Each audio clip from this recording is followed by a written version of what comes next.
Hi, my name is Christina, and I am currently pursuing a Master's of Arts in Education with a concentration in literacy education. Upon entering graduate school, I spent 12 years as an elementary public school teacher. I've had the privilege of teaching 4th grade, 2nd grade, and 1st grade, respectively. My teaching experiences took me to both urban and rural school settings, and in turn, allowed me to broaden my perspective regarding the various needs of a diverse group of students. With each passing year, I find new areas for growth in my professional journey. And while I have opportunity for professional development through my school district, I felt it was time to focus my growth in a more specialized and concentrated manner. It was this realization that led to my enrollment in UTSA's graduate school. As an introduction to ILT 5003, 4 course objectives were presented as the main themes that would be explored throughout this semester. Those 4 course objectives are as follows. 1. Recognize the socio-political nature of education. 2. Explain the key aspects of foundational theories in interdisciplinary learning and teaching. 3. Evaluate the ways in which key theories are manifested in diverse educational contexts. And 4. Assess how applications of key foundational theories meet the needs of diverse learners. These 4 objectives have been crucial in my personal development. I've been able to take what I have learned from each of these objectives and apply them in my professional career, as well as across the other courses I am currently taking. Furthermore, they have provided a lens through which I will view my future practice and development. The 4 themes we have explored began with a historical look at the U.S. education system. I reference this activity because I believe the idea of a free education for all is a highly political idea. Recognizing the socio-political nature of education was immediately evident from the first readings of Module 1. Understanding the historical context of our education system brought to light the many inequities affecting the education our students receive. For example, the earliest educational data highlights the fact that education was only afforded to, quote, free people. Additionally, free people who were fortunate enough to belong to families with higher income tended to have higher achievement rates. Fast forward over 150 years, and we are still trying to find solutions for the educational disparities that our students of color and/or low socioeconomic status face. While reflecting on my own professional practice, I recognize that I rarely considered the socio-political nature of my classroom.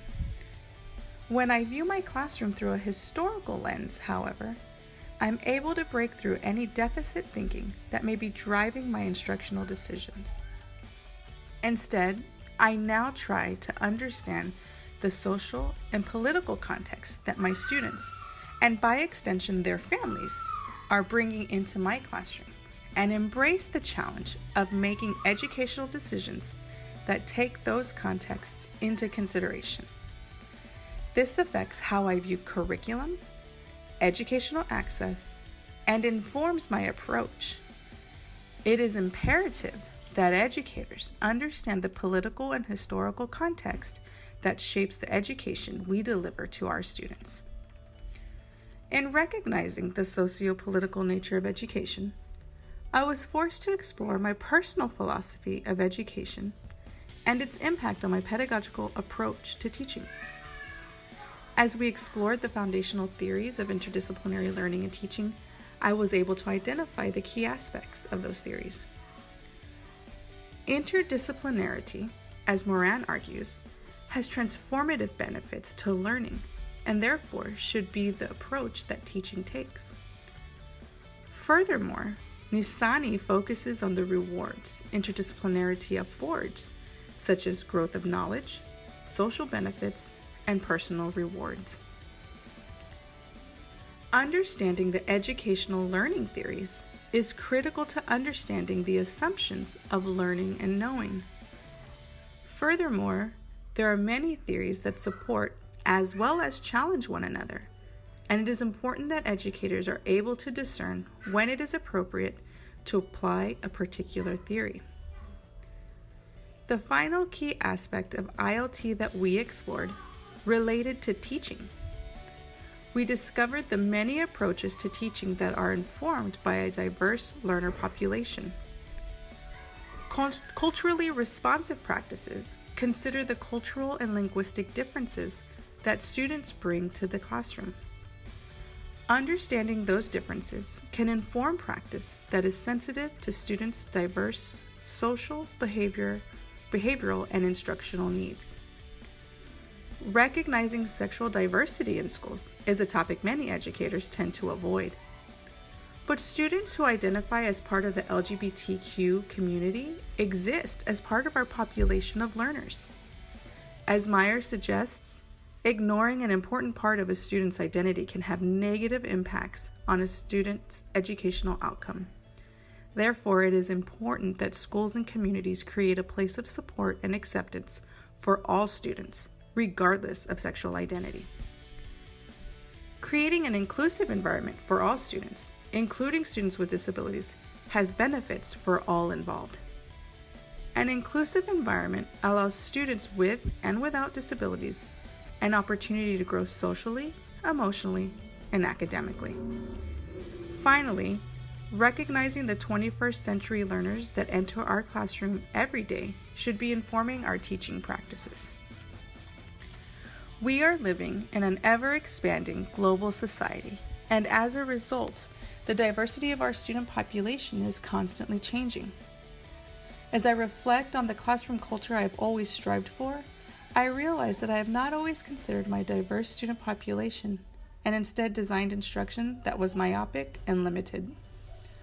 While I have always considered myself emotionally supportive to all my students and their diverse needs, I recognize that I did not apply that same support toward the instruction I provided, and instead took a one-size-fits-all approach. My personal teaching philosophy has now been transformed to include designing instruction that considers the diverse needs of my students.